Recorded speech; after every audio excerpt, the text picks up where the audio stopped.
ready? Yep. All right. Good morning. We're here to update you this morning on the senseless murder of a husband and a father of two who was just trying to provide for his family yesterday morning.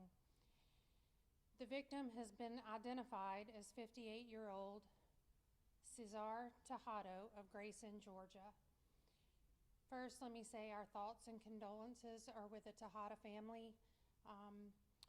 It's a senseless act and not the way any family would want to start a new year. I'm going to start by telling you about how this unfolded yesterday morning.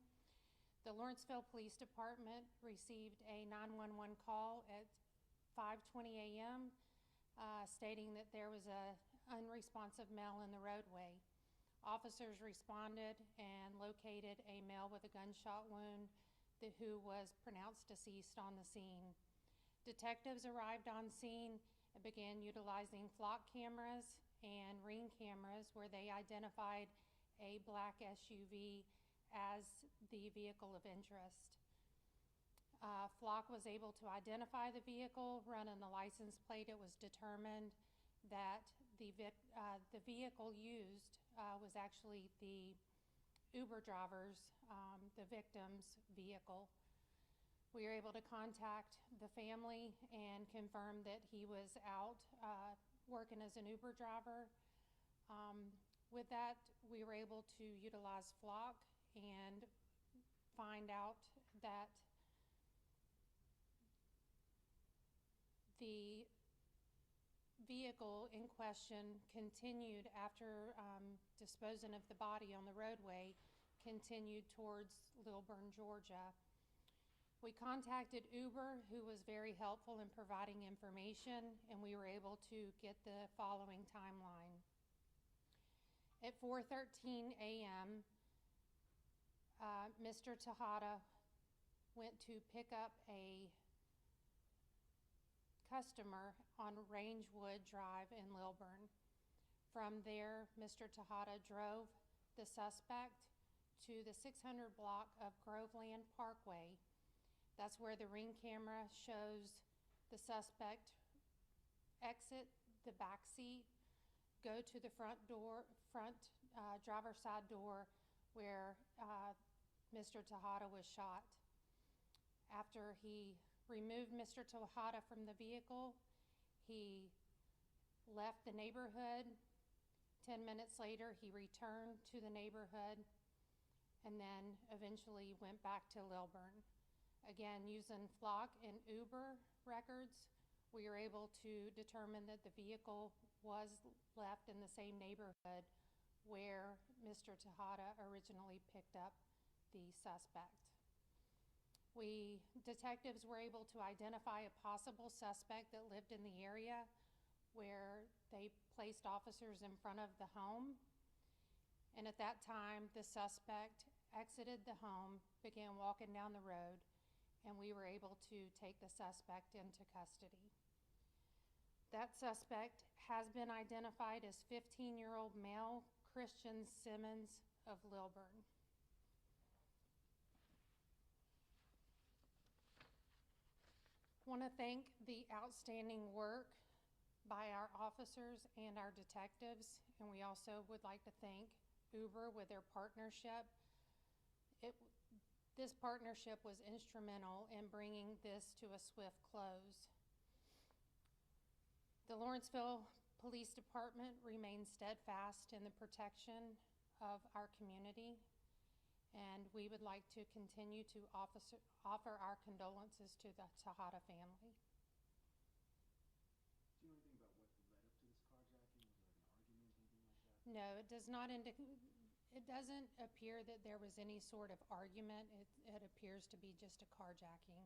Any updates on charges Christian Simmons could face, and could he be charged as an adult? He is being charged as an adult with the murder. Has Mr. Simmons gone through a bond court as of yet? When he was booked in, he did have his first appearance in front of a judge, but with him being charged as an adult, he will go through the proper channels of going through a magistrate first appearance hearing, which is usually within a couple of weeks of the charges being filed. We spoke to neighbors. They don't believe that Tejada had any connection to the neighborhood Tejada has no connection. His connection, he lives in Grayson. He was just out trying to make extra money for his family. He was summoned to Lilburn to pick up Mr. Simmons. Mr. Simmons requested through the Uber app that he be transported to Groveland Parkway. When he stopped in Groveland Parkway, that's when Mr. Simmons shot and killed Mr. Tejada. Do we know why he wanted to go to that neighborhood? Apparently, he has friends in the neighborhood, but there was nothing to indicate that he made contact with any of the residents in the neighborhood. Any other idea aside from a motive? I mean, we hear about cars getting stolen all the time, but often you don't hear of those ending with a murder of an innocent man.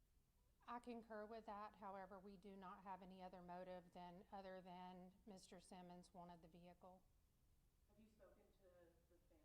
I mean, like you said, it's the new year. They're starting it without their father. I have not personally. Detectives are actually speaking with them right now. What about the family of the suspect? Were there any guardians at home when you made contact with the suspect? Our detectives has been in contact with the suspect's mother, but that was via telephone yesterday after the interview. Do we know how he got access to a weapon? I'd rather not release that information at this moment. What led up to the arrest? Meaning, how did you guys perform that? Like, was he compliant? Did you guys have to forcefully, go in there and, put him into custody? What was that encounter like?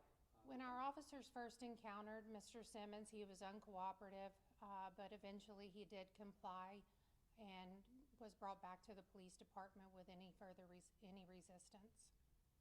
Do you have any evidence that shows that when he called this Uber driver, he intended to carjack him?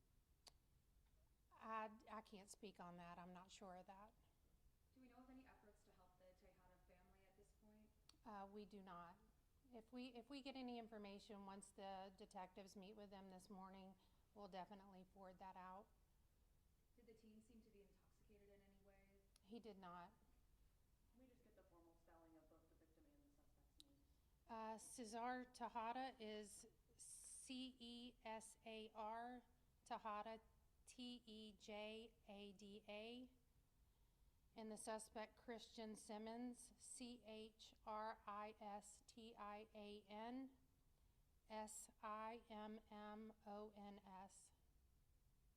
there any known mental health issues with this suspect? Not to my knowledge. Do we know what high school he attended? We do not.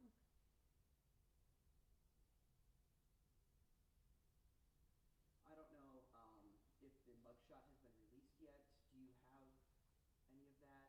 No, we don't. Typically, even if he's being charged as an adult, a lot of times they will not release the photo of a juvenile. What else would you like to say to the public after this happened, just a couple hours after the new year came in? Here in Lawrenceville, our crime rate is very low. Our homicide rate is even lower. So this was quite a surprise to us, and I just want the public to know that the Lawrenceville Police Department is here for your safety. And also to people that decide they want to come to the city of Lawrenceville and commit crime, we will find you and we will prosecute you. One more question. In the initial release that you all sent out, you said that you would not be identifying the suspect because of age. Was there something that made you all change course on that? Well, we consulted with the district attorney's office as well as we wanted to make sure that there were no additional suspects before we released too much information. It sounds like Flock was integral in this capture. There's a lot of argument whether or not that there should be the use of these kind of cameras, but this is an example of how this helps get a tidy end and is able to track a car across multiple jurisdictions and across the state. Can you just speak on to why it's so important that Lawrenceville and Gwinnett County have these kind of tools for police? Sure. Flock has been instrumental in the way we investigate crime. Without Flock, our resolution to many cases would take a lot longer and possibly have no resolution. For anybody that is doubting the use of flock, it is not an invasion of privacy. The only reason your tag would ever be searched is if it were part of resolving a crime, whether you're the victim or you're the suspect. So in my opinion, the only people that should be apprehensive of flock is somebody that's doing something that they shouldn't do. Speaking of the vehicle, would you be able to identify the vehicle at this time?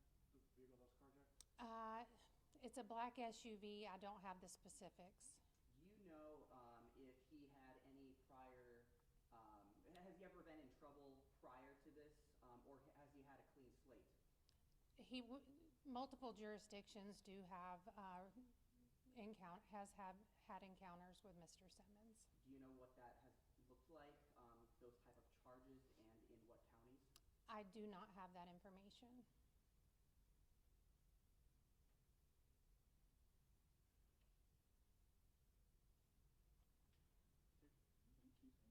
All right. Did you give your name and title? I don't think I did. Okay, go ahead. I'm captain of Office of Professional Standards, also the PIO for the Lawrenceville Police Department. My first name is Dena, Dena. Last name Pauly, Pauly.